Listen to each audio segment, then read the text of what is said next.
Herkese merhaba, Öz Mutfağa hoş geldiniz. Bugün sizlere binlerce kilometre uzaklardan Özbekistan'ın başkenti Taşkent'ten sesleniyorum arkadaşlar. Burası Taşkent'in meşhur Beşkazan pilav merkezi. Sizin de bildiğiniz gibi Özbek pilavı Özbekistan'ın çok güzel ve çok lezzetli en geleneksel yemeklerinden bir tanesi. Burada her gün bu kazanlarda odun ateşinde pilavlar pişiyor ve sıcak sıcak servis ediliyor. Hazır buralara kadar gelmişken bu güzel lezzeti ana vatanında yapım aşamaları da dahil olmak üzere çekip sizlere de göstermek istedim. Sabahın çok erken saatlerinden itibaren hazırlıklar başlıyor.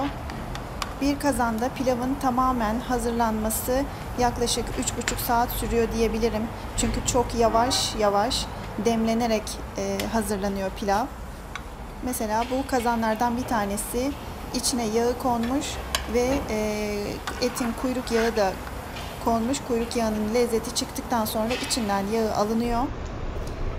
Özbek pilavında kullanılan havuç bu sarı havuç denen bir havuç. Burada yetişen bizim ülkemizde olmayan bir havuç.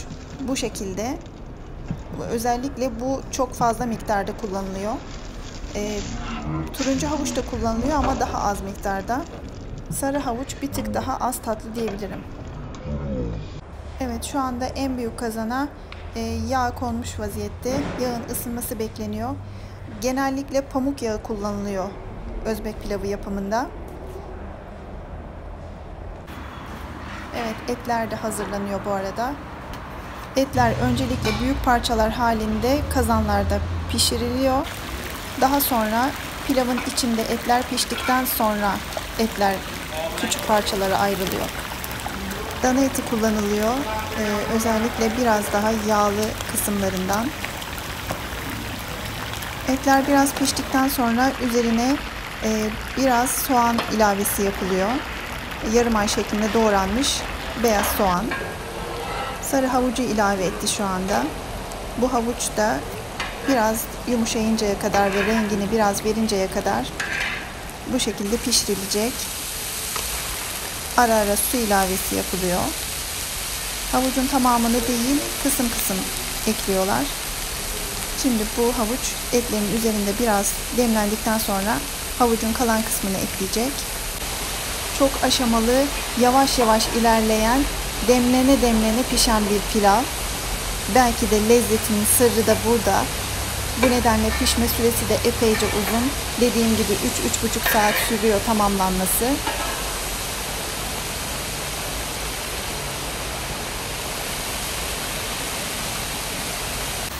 Evet, şu anda baharatları ekleniyor pilavın. En önemli baharatı da kimyon tohumu. O kokuyu ve lezzeti veren ve geri kalan sarı havuç da eklendi. İzleyenler bilir ama izlemeyenler için söyleyeyim. Özbek pilavı benim tariflerim arasında da var arkadaşlar. O da gerçekten çok nefis bir tarif olmuştu. Açıklama kısmına linkini ekleyeceğim. Oradan izleyebilirsiniz.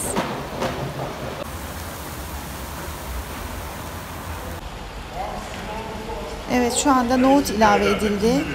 Geceden ıslanmış, haşlanmamış nohut.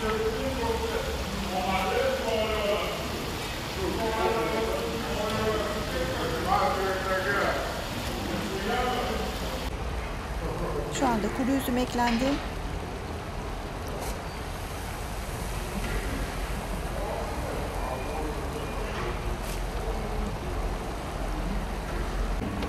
Ve üzerine turuncu havucu da eklendi. Ustamız şöyle bir karıştıracak ve bu şekilde yaklaşık 1 saat kadar demlenmeye bırakacak. Ben Özbek pilavını yaparken bizim ülkemizdeki malzemelerle yapmaya çalıştım.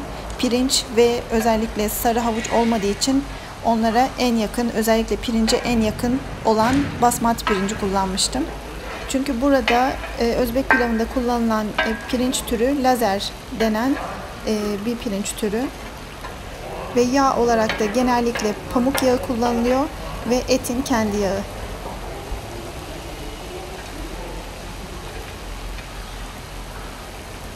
Evet, bu şekilde bütün malzemeler özleşene kadar yaklaşık 1 saat pirinci eklemeden bu şekilde demlenecek. Evet, Evet, şu anda pirinci eklendi, üzeri kapatıldı ve yine bir süre bu şekilde pilav demlenmeye bırakılacak.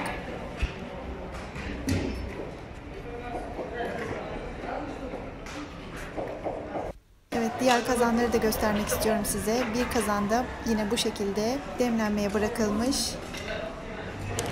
Bir diğer kazanda da pirinci yeni dökülmüş, pirinci ve tuzu eklenmiş vaziyette. Onun da üstü kapatılarak bekletilecek. Burada kazanlarda pilavlar aynı anda yaklaşık hepsi hazırlanmaya başlanıyor ve aşama aşama pişiriliyorlar. Evet, şu anda en büyük kazandaki pilav neredeyse hazır. Etler içinden çıkarılarak küçük küçük doğranacak ve pirinç ve diğer malzemeler iyice harmanlandıktan sonra et üzerine konarak servis edilecek. Evet, bakın diğer bir kazanda etler minik minik doğranmak üzere dışarıya çıkarılıyor.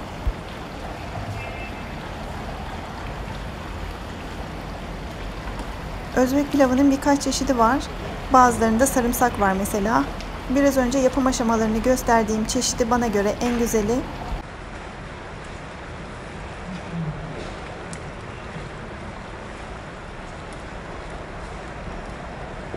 Ve sonunda bu güzel lezzetin sunum aşamasına geldik.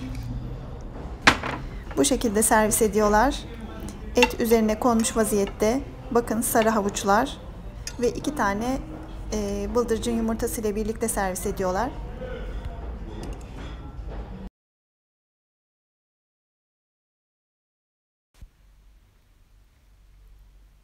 Yanında açuçuk denen salatayla birlikte gerçekten efsane bir lezzet. Kesinlikle tavsiye ediyorum arkadaşlar. Aynı malzemeleri bulamasanız da bu tarifi mutlaka denemelisiniz. Deneyecek olanlara şimdiden afiyet olsun. Yeni tariflerde görüşmek üzere. Hoşça kalın.